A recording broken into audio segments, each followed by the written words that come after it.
Olá, meu nome é Marcela Germano da Silva, eu sou aluno do curso de Ciências Biológicas. Eu estudo na Universidade Estadual do Ceará, Polo AB, Quixeramobim.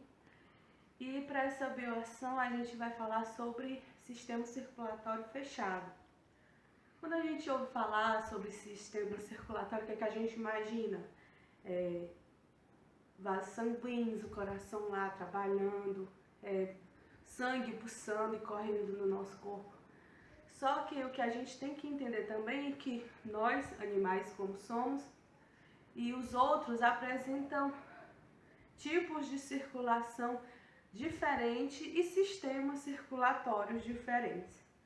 O sistema circulatório dos animais pode ser dividido em dois grupos principais: o sistema circulatório aberto e o sistema circulatório fechado. O sistema circulatório aberto, ele acontece quando o líquido é bombeado pelo coração periodicamente. No entanto, esse líquido abandona os vasos e ele cai nas lacunas corporais. Um exemplo disso são os artrópodes, um exemplo de um animal de circulação aberta é o gafanhoto. Bom, como eu falei, o gafanhoto é um exemplo de um animal de circulação aberta. O sistema circulatório fechado acontece quando a circulação sanguínea dos mamíferos, nós humanos também, ele acontece como assim: o coração é como se fosse uma bomba hidráulica. O coração realiza um trabalho para movimentar o fluido, e neste caso o fluido é o sangue, sem nenhuma perda, sem nenhum vazamento, ou seja, é um regime estacionário, onde a mesma quantidade de sangue que entra é a mesma quantidade de sangue que sai. Um exemplo de sistema fechado é os mamíferos, nós humanos vertebrados.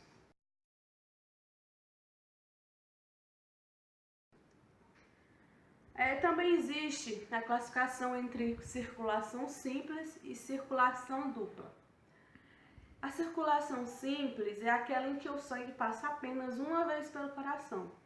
Nesse caso, o coração tem contato apenas com sangue rico em gás carbônico, que é bombeado para as brânquias, onde sofre o processo de oxigenação. Os peixes são um bom exemplo de animais com circulação simples.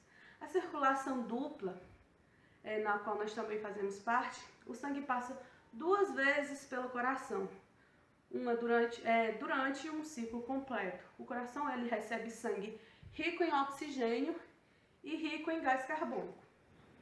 Bom, gente, como eu falei, tipos de circulação simples e um esquema de circulação dupla. No esquema de circulação simples, nós temos ali coração, brânquias, corpo, coração. Como eu falei, os peixes são ótimos exemplos de animais de circulação simples. Do outro lado, nós temos um esquema da circulação dupla. Nós temos pulmão, pequena circulação coração, grande circulação corpo, e o processo inverso. Lembrando que esse processo é feito duas vezes no esquema de circulação dupla. Lembrando também que os mamíferos, os seres humanos são também um exemplo de animais de circulação dupla. No caso, nós humanos também, e no caso da circulação dupla, ela se subdivide entre circulação completa e incompleta. A circulação sanguínea humana também é uma circulação completa, que é quando o sangue rico em oxigênio não se mistura com o sangue rico em gás carbônico. Nesse caso, o sistema circulatório humano pode ser definido como sistema fechado, duplo e completo. A gente vai falar aqui principalmente sobre quando alguns princípios físicos são usados para explicar os fenômenos naturais existentes, principalmente os que ocorrem na natureza. Tanto a matemática quanto a física, elas são usadas para explicar esses fenômenos. E Vamos aprender agora, assim, duas grandezas físicas que ocorrem no nosso sistema circulatório, que é a pressão e a hemodinâmica. Bom, a gente vai falar agora sobre pressão. Ao bater, o coração impulsiona o sangue oxigenado pelas artérias para todas as partes do corpo, retornando ao próprio coração carregado de gás carbônico, orientado pelas veias, que por sua vez é bombeado ao pulmão visando as trocas gasosas. Ao circular, o sangue encontra o atrito das paredes arteriais, por isso o coração bate sistematicamente em intervalos regulares. Temos dois tipos de pressão, uma decorrente da força imposta pelo coração e outra imposta pelo calibre arterial. A força realizada pelo coração para impulsionar o sangue é denominada de sistólica, ou então a gente conhece muito mais como pressão máxima.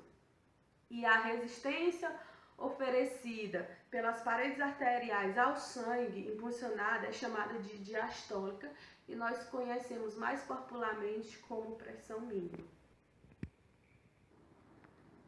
Para entendermos melhor o que é pressão, é bom a gente trazer para uma coisa mais cotidiana. Por exemplo, quando a gente mede a nossa pressão arterial com aquele aparelho, o esfigmonômetro, e detectamos, por exemplo, um valor. Vamos dizer que um agente de saúde aferiu minha pressão e ela viu que minha pressão está 11/7. Aquele aparelho está nos informando que a minha pressão máxima é de 110 milímetros de mercúrio e a pressão mínima é de 70 milímetros de mercúrio. O coração impulsiona o sangue a uma força de 110 e existe uma resistência da parede arterial que é de 70. Esse valor utilizado como exemplo é considerado uma pressão sanguínea normal, por exemplo, 11/7, 12/8 são consideradas uma pressão sanguínea normal. A unidade de medida de pressão arterial é dada por milímetros de mercúrio. Ela foi criada em 1643 pelo físico matemático Torricelli. A medida de 1 milímetro de mercúrio corresponde a 133,32 Pascal, 1,33 milibar e 0,001357894736,8 atmosfera, que são unidades de medida de pressão de acordo com o Sistema Internacional de Medidas. Agora a gente vai falar e tentar entender o que é hemodinâmica. O fluxo sanguíneo ele varia bastante nos diferentes tecidos. Determinados tecidos necessitam de um fluxo bem maior do que outros. Tecidos como o músculo esquelético apresentam grandes variações no fluxo sanguíneo e em diferentes situações. Durante o repouso, por exemplo, o fluxo é pequeno, mas aumenta significativamente durante o trabalho, quando o corpo começa a fazer alguma atividade. Quando o consumo de oxigênio e os demais nutrientes aumenta, a produção do gás carbônico e outros elementos também aumenta. A cada momento, o fluxo sanguíneo num tecido pode aumentar ou diminuir, devido a uma menor ou maior resistência encontrada. Dois fatores importantes que determinam o fluxo no vaso podem ser demonstrados pela seguinte fórmula. Dois importantes fatores que determinam o fluxo no vaso podem ser demonstrados pela seguinte fórmula. Fluxo é igual a pressão dividido pela resistência. Podemos concluir, então, que aumentando a pressão, o fluxo aumenta e aumentando a resistência, o fluxo diminui. A resistência ao fluxo, por sua vez, depende de diversos outros fatores. Por exemplo, o comprimento do vaso, ou seja, quanto mais longo o caminho a ser percorrido pelo sangue num tecido, maior será a resistência oferecida ao fluxo. O diâmetro do vaso, vasos de diferentes diâmetros também oferecem diferentes resistências ao fluxo sanguíneo. Viscosidade do sangue. O sangue apresenta uma viscosidade aproximadamente 3 vezes maior do que o da água. Diante dos diferentes fatores citados antes, e de que forma os mesmos interferem no fluxo sanguíneo, podemos melhor entender a lei de Puselier. A lei de Puselier, ela é denominada por fluxo é igual a dP vezes d a quarta potência dividida por V multiplicado por C. Agora a gente vai explicar o que significa cada uma dessas iniciais. Fluxo é igual a variação de pressão entre um segmento e outro do segmento vascular, multiplicado por D, que é o diâmetro do vaso, a quarta potência, dividido por V, que é a viscosidade do sangue, multiplicado por C, que é o comprimento do vaso. Em unidade do Sistema Internacional de Medida, a taxa de fluxo é dada em metros cúbicos por segundo. A lei de Puselier ela vai falar sobre o constante fluxo de um fluido em um tubo estático.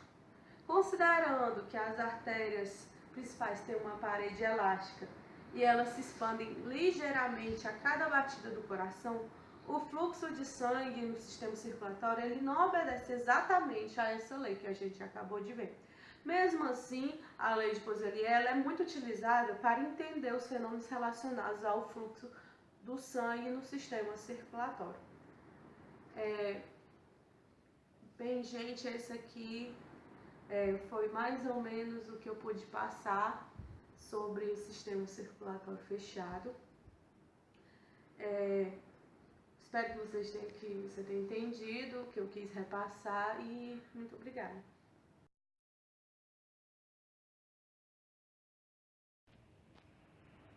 Bom, esse aqui foi a maquete que a nossa equipe fez. Ela foi feita utilizando materiais como folha de isopor, canudos flexíveis, papelão, papel, tinta, tinta guache, líquidos coloridos.